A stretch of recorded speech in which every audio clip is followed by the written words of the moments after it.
Good morning, student. Class 11th. Student, our topic is going on depreciation. In the last video, we were solving a question for depreciation by using straight line method. Today, some new question by the same method is in front of you. So please see. Okay, students. So first of all, about question. On 1st April 2010, a company purchased a plant and machinery for रुपये 2 लाख. तो 2 लाख रुपए का बेटा एक machinery purchase किया गया है. New machinery for ₹10,000 purchase on 1 January 2011. पहले हम सेशन को क्लियर करेंगे. Our session is start from 1 April 2010 and it will be close down on 31 March 2. इस बीच में जितने भी ट्रांजेक्शन आएंगे आप उसको कंसिडर करेंगे. बात अगर हो कि 1 अप्रैल 2010 में आपने अगर एक मशीनरी परचेज किया, इसकी कीमत कितनी थी? आप कह सकते हैं कि सर हमने M1 परचेज किया, M1 मशीनरी, इसकी कीमत है 2 लाख रुपए. इसके बाद आपने न्यू मशीनरी परचेज किया 10,000 की, और वो भी 1 जनवरी 2011 की. पहले तो देखने से लग रहा है कि सर 11 लिखा तो इसने सेशन को क्रॉस कर दिया होगा, लेकिन हमें पता है अगर हम सेशन को 1 अप्रैल 2010 से स्टार्ट करते हैं तो ये क्लोज होगा 31 मार्च 2011 को. और जनवरी अगर आप बात करें, जनवरी कहीं ना कहीं 3 महीना पहले इसके आएगी, तो कह सकते हैं कि सर 1 जनवरी 2011 मीन्स जनवरी 1 2011 को आपने M2 परचेज किया मशीनरी नंबर 2. इसकी कीमत कितनी थी? 10,000.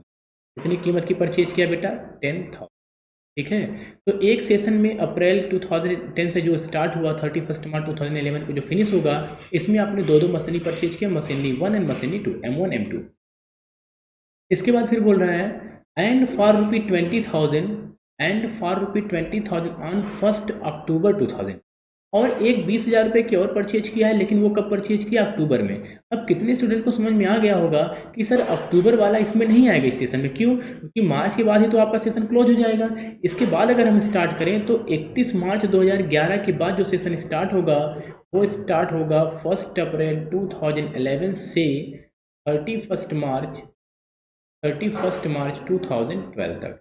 और इसी 1 अप्रैल 2011 के बाद जब आप सेशन को स्टार्ट करेंगे, मीन्स अगले साल दूसरे साल में, तो आपने एक नई मशीनरी परचेज किया है. इसकी कीमत कितनी थी? 20,000. और ये लिखा है 1 अक्टूबर 2010. 1 अक्टूबर 2010 का मतलब हुआ बेटा कि नियर अबाउट मिडिल में आपने, ठीक है, बीच में कह सकते हैं कि 1 अप्रैल से लेकर के पूरे 6 महीने बाद, 6 मंथ बाद आपने डेट है 1 अक्टूबर 1, यहाँ 10 लिखा, 10 का मतलब अक्टूबर, 1 अक्टूबर 2011 को आपने एक M3 परचेज किया मशीनरी नंबर 3, जिसकी कीमत है 20,000. ये बात याद रखिएगा क्योंकि डेप्रिसिएशन काफ़ी कॉम्प्लिकेटेड हो जाता है जब हम डेट को नहीं ध्यान में रखते हैं, जब हम कैलकुलेशन से घबराते हैं, कैलकुलेशन से पीछे जाते हैं. तो वहाँ पे ये चीज़ें जो है आप ध्यान रखिएगा कि हमने फिर नेक्स्ट सेशन में 1 अक्टूबर 2011 को एक नई मशीनरी परचेज किया 20,000. ठीक है बेटा. ओके स्टूडेंट, इसके बाद है बेटा मशीनरी ऑन 1 जुलाई 2012, 1 जुलाई 2012. अब देखने से तो लग रहा है सर 31 मार्च 2012, लेकिन बेटा 31 मार्च 2012 के बाद सेशन जो स्टार्ट होगा उसमें आएगा जुलाई. अगर आप जुलाई 2012 की बात करें, ये बेशक 2012 लिखा है, लेकिन 2012 में नहीं आएगा, तो मतलब जुलाई. तो अगला सेशन हमारा स्टार्ट होगा 1 अप्रैल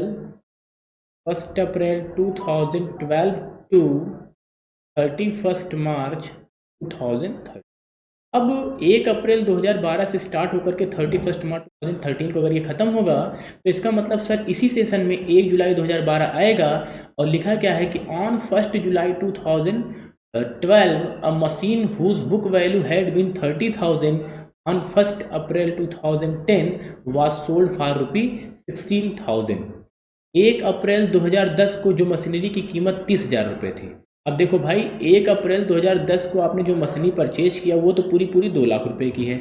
अब इस 2 लाख रुपए की मशीनरी में अगर हम दो मशीनरी समझें कि इसमें से एक की कीमत 30,000 रही होगी और बाकी की कीमत 1,70,000 रही होगी, तो इसमें से ये 30,000 वाली मशीनरी, देखिए फिर से पढ़िए. ऑन 1 जुलाई 2012, थोड़ा कॉम्प्लिकेटेड होगा बेटा. On 1 July 2012, a machinery whose book value had been 30,000 on 1 April 2010.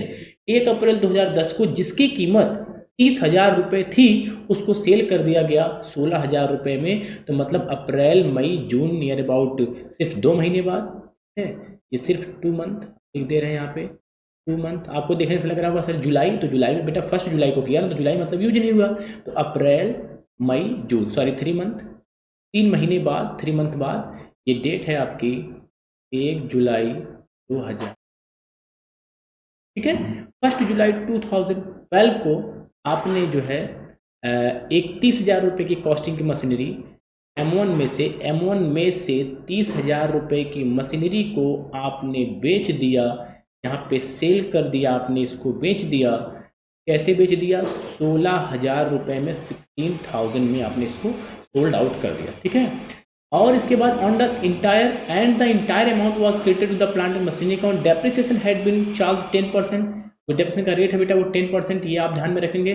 Straight line method से क्वेश्चन करना है। Account are close on 31 March every year, ये तो पता है। So the plant account and account from 1 April 2010 से 31 मार्च 2013 तक बनाना है। Means you have to show a plant and machinery account for the 3 years, ठीक है। तो ओके स्टूडेंट, स्टार्ट करते हैं बेटा, थोड़ा ध्यान से करेंगे हम लोग क्वेश्चन। तो पहले यहाँ लिखेंगे plant and machinery account, plant and machinery account, जो भी चीज़ें आपने परचेज की हो, प्लांट एंड मशीनरी अकाउंट। अब मेरे साथ चलेंगे आप लोग, सभी लोग ध्यान से देख करके चलेंगे मेरे साथ। और सबसे पहले डेट कंसीडर करते हैं। डेट आपका 1 अप्रैल 2010, तो आप लिखेंगे 1 April 2010। Now written here to bank account, तो बैंक अकाउंट यहाँ पे लिख भी देते हैं कि M1 है ये मशीनरी 1, कितने का बेटा? 2 लाख रुपए का। तो यहाँ पे 2 लाख रखता, किसी को डाउट नहीं होना चाहिए। 1 अप्रैल 2010 को टू बैंक 2 लाख, ठीक है। इसके बाद अब देख पा रहे हैं आप इस सेशन में अप्रैल के बाद जनवरी में आपने एक नई मशीनरी परचेज की, इसलिए हमने एनालिसिस पहले से कर लिया। M2 आपने परचेज किया बेटा, तो M2 लिखेंगे। Now again 1 January 2011 to bank, देखने से 11 भले लग रहा है लेकिन सेशन यही है, क्योंकि सेशन हमारा जो खत्म होगा वो मार्च में खत्म होगा। तो M2 मशीनरी कॉस्टिंग 10,000, ये देख सकते हैं आप यहाँ पे, ये 10,000 रुपये की कीमत वाली मशीनरी, तो 10,000, वेरी गुड। इसके बाद बेटा आप 1 अप्रैल, अप्रैल हो चुका, जनवरी हो चुका। Now 31 March 2011 charge the depreciation by depreciation account. अब आप बताइए, जब डेप्रिसिएशन अकाउंट आपने लिखा तो आपके पास सर M1 भी है और M2 भी है। डेप्रिसिएशन फॉर M1 कितना हो जाएगा बेटा? 2 लाख की मशीनरी पे 10% अगर आप लगाएंगे तो 20,000। ये तो इजी है ना, कि 2 लाख की मशीनरी है सर, फिर लगा दिया 10/100, तो आ गया 20,000 हर साल, ठीक है, पर ईयर कितना लगेगा बेटा? 20,000।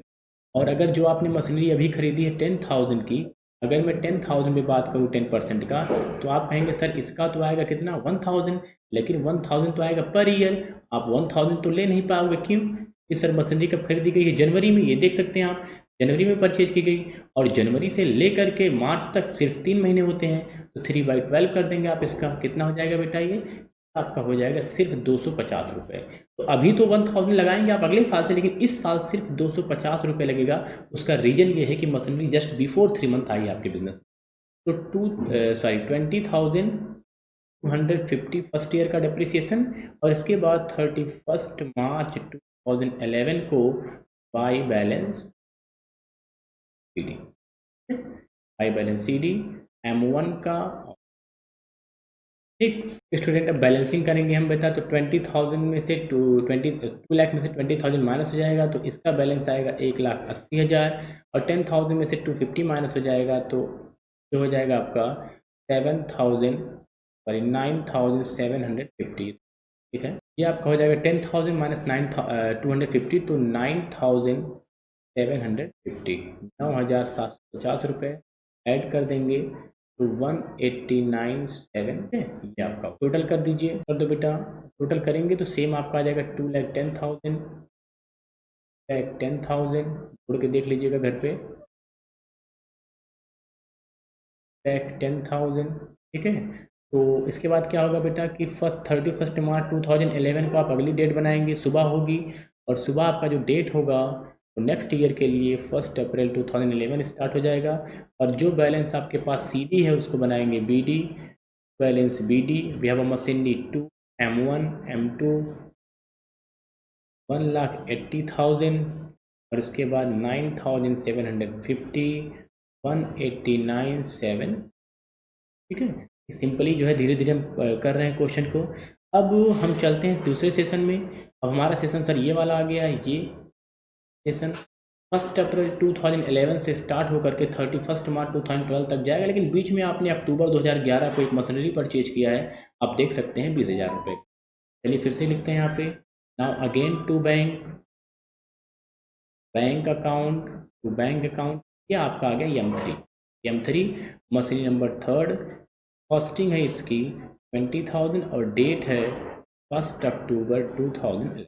देख पा रहे होंगे आप, ये आप देख पा रहे होंगे 1 अक्टूबर 2011 को आपने इस सेशन में नई मशीनरी परचेज किया and now you have 3 machine. कितनी मशीनरी हो चुकी है बेटा? 3 मशीनरी, और तीनों मशीनरी भी काफ़ी बारीकी से आपको कलेक्शन चार्ज करना होगा यहाँ पे विदाउट डेप्रिसिएशन। तो अब हम चल रहे हैं 30,012 में, सेशन को क्लोज करेंगे और सबसे पहले जो लगता है वो होता है depreciation bye depreciation account. Machinery first M1, M2, M3। अब बताओ फर्स्ट मशीनरी पे तो 20,000 लग रहा है, तो सर लगता ही रहेगा, क्योंकि स्ट्रेट लाइन मेथड में जितना एक बार कैलकुलेट कर लिया वो लगता रहेगा। सेकंड वाली मशीनरी पे पिछले साल 250 लगा था, 250 रुपये, लेकिन 3 महीने के लिए। लेकिन अब की जब ये 3 महीने को क्रॉस किया तो अब तो मशीनरी अप्रैल 11 से लेकर के मार्च 12 तक तो यूज ही हो रहा है ना। मतलब सर पिछले साल भले ही ये 1,000 लगा था, सॉरी 250 लगा था, लेकिन अब की बार पूरा पूरा डिडक्शन लगेगा। और एक ये 20,000 वाले जिसको हम कह सकते हैं कि सर M3 है, M3 जो कि 20,000 रुपये की आई, अगर हम इस पर 10/100 कर दें तो ये हर साल का डिडक्शन के 2,000, क्योंकि यहाँ 6 महीने यूज हो रहा है। कैसे 6 महीने? अब अक्टूबर से मार्च तक ऐड कर लीजिए, 6 ही महीने होगा। 2,000 का अगर आप 6/12 करेंगे तो ये आपका हो जाएगा 1,000। ठीक है, तो यहाँ भी आपका 1,000 ही डेप्रिसिएशन लगेगा और आप टोटल कर देंगे तो 20। आसान है। इसके बाद सेम डेट पे आप निकालेंगे depreciation 31 March 2012 by balance CD M2 sorry M1, M2, M3। Machinery first का कितना होगा बेटा? आप देख पा रहे होंगे 180 में से अगर हम 20,000 माइनस कर दें तो 1,60,000 रुपये की मशीनरी पहली बार। दूसरे की अगर हम बात करते हैं 9,750 था, 1,000 माइनस कर देंगे 8,750, यहाँ 20,000 में से 1,000 माइनस कर देंगे तो 19। ठीक है, जब आप इसको ऐड करेंगे तो ये हो जाएगा 1,87,750। कोई डाउट की बात नहीं है। स्टूडेंट सेशन को क्लोज करते हैं बेटा, दोनों साइड इक्वल करते हैं। इक्वल करेंगे तो ये आपका हो जाएगा, ये टोटल कर लेंगे आप तो यह हो जाएगा 2,09,750, यहाँ भी 2,09,750। ये आप अपने हिसाब से कर लेंगे। अभी क्वेश्चन नहीं खत्म हुआ, अभी तो आप हैं सिर्फ कहाँ 31 मार्च 2012 में। अब हम नेक्स्ट स्टार्ट करेंगे और जाएंगे 1 अप्रैल 2011 में, बैलेंस को ट्रांसफ़र करेंगे। तो थोड़ा ध्यान से देखिए, अब 31 मार्च 2012 के बाद जो अगली डेट होगी वो हो जाएगा 1 अप्रैल 2012, और जो बैलेंस CD है ना बेटा ये वाला, ये सभी को करेंगे आप BD। तो लिखेंगे टू बैलेंस BD M1, 2 और M3। जो बैलेंसेस गिवन है उसी को आप रख दीजिए, कुछ करने की जरूरत नहीं, सिर्फ कॉपी और पेस्ट। 1,60,000, 8,750 देख पा रहे हैं, और इसके बाद 19। ये टोटल ऐड करेंगे तो कितना हो जाएगा 187,700। ठीक है, कोई डाउट की बात नहीं, आपका बहुत आसानी से चल रहा है क्वेश्चन। M3 हो चुका है। अब देखिए अब अगले सेशन में चलते हैं हम, और सेशन में पूरी तरीके से बदलाव हो रहा है। चेंजिंग कहाँ आ रही है कि जो मशीनरी आपने परचेज किया था उसमें से जुलाई में आप बेच रहे हो, ये पॉइंट है। और इस हेडिंग को फिर से पढ़ते इस पॉइंट को, ये कह रहा है कि ऑन 1 जुलाई 2012 मीन्स अप्रैल 2012 से स्टार्ट हुआ, अप्रैल मई जून 3 महीना यूज करने के बाद a machinery whose book value have been 30,000, जिसकी कीमत जो है वो 30,000 रुपये थी, और किस दिन थी? 1 अप्रैल 2010 को। 1 अप्रैल 2010 को जिसकी कीमत 30,000 थी उसको आपने बेच दिया। कितने में बेच दिया? इसको सेल आउट कर दिया, इसको आपने बेच दिया 16,000 में। ठीक है, तो आपको देखना होगा कि जो मशीनरी 1 अप्रैल 2010 को आई थी 30,000 की, वो अब कितने की बची हो। तो बेटा मेरा ध्यान से देखो, यहाँ पे कैलकुलेशन मैं आपको करवाने जा रहा हूँ। तो तो पहले तो मशीनरी को बेच दीजिए। किस दिन बेच रहे हैं? 1 जुलाई 2012 को। जब परचेज करते हैं तो टू बैंक, चूंकि बेचने जा रहे हैं तो बाई बैंक अकाउंट। मशीनरी आपने 16,000। मैं वर्किंग नोट आपको दिखा देते हैं कि सपोज कर लो बेटा कि 1 अप्रैल 2010 को जो मशीनरी आपने परचेज किया था उसकी टोटल कीमत कितनी थी? 2 लाख। ठीक है, ये टोटल कीमत आपकी थी 2 लाख रुपये। अब हम ये कह ले रहे हैं कि भैया ऐसा है कि ये 2 लाख रुपए नहीं, बल्कि इसको जो है 2 मशीनरी कर लो। एक आप इसमें कर लीजिए क्योंकि आपने M1 M2 किया था। ठीक है, तो हमने कह दिया कि ये जो 2 लाख की मशीनरी थी इसमें मशीनरी 2 थी, एक ए एक बी। ये जो ए वाली है वो 30,000 की मान लो और जो बी वाली है वो 170 की। वैसा हम कर क्यों रहे हैं? क्योंकि आपने पूरी मशीनरी 2 लाख वाली नहीं बेची।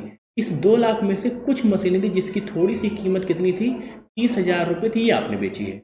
तो मतलब ये कि हमने कह दिया कि चलो ठीक है, अगर 2 लाख की मशीनरी आई थी या प्लांट आया था, उसमें एक पार्ट हमने 30,000 का मान लिया, दूसरा पार्ट कितने का मान लिया? 170 का मान लिया। अब 30,000 की मशीनरी पे अगर हम देखें तो अगर ये अप्रैल 2010 में आया होगा, 1 अप्रैल 2010 में, तो ये पहले साल 2011 में कितना माइनस हुआ होगा? 3,000 डेप्रिसिएशन। तो ये बचा होगा 27,000 का। फिर 31 मार्च 2012 का डेप्रिसिएशन, ये आपका बचा होगा 24,000। ठीक है, डेप्रिसिएशन। अब अगर आप देखें तो 31 मार्च 2012 के बाद जब आपने इसको ओपनिंग बैलेंस बनाया 1 अप्रैल 2012 को, तो आपने इसको अप्रैल मई जून जुलाई, मतलब 1 जुलाई 2012 को बेच दिया। अगर इस पे 3,000, तो बेटा 1 जुलाई 2012 को अगर आप इसको 24,000 में बेच देते तो नो प्रॉफिट होता, नो लॉस होता। लेकिन आपने इसको 3 महीने यूज किया, तो 3 महीने यूज किया, अगर हर साल आपका 3,000 डेप्रिसिएशन लगता है तो 3 महीने का कितना हो जाएगा? 3/12 कर लीजिए, कितना हो जाएगा बेटा? तो 4 से डिवाइड कर लीजिए, ये आपका हो जाएगा 750 रुपये। ठीक है, तो 750 रुपये डेप्रिसिएशन कितने महीने का? 3 महीने का, 3 मंथ डेप्रिसिएशन।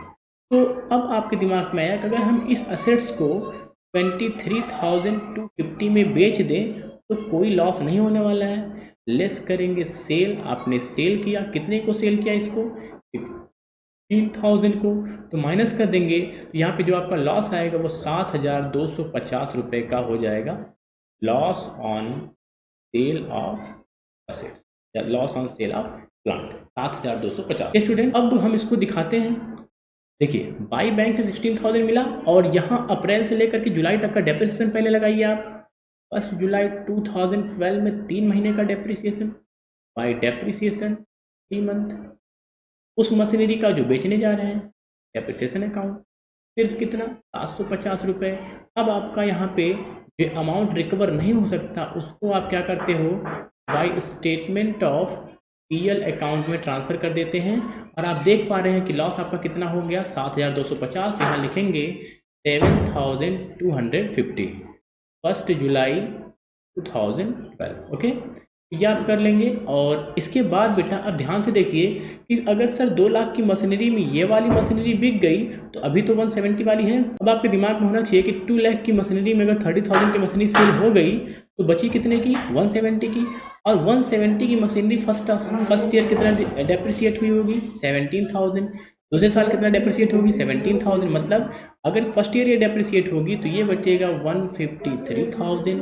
फिर 17,000 अगर डेप्रिसिएट होगी तो ये बचेगा बेटा आपका 1,36,000। ठीक है, और मतलब ये इसलिए निकाला गया क्योंकि अब जब आप डेप्रिसिएशन लगाएंगे 136,000 पे 10%, तो इस साल का डेप्रिसिएशन बची हुई मशीनरी पे 13,600 रुपये होगा, जो आपको यहाँ पे रखना होगा।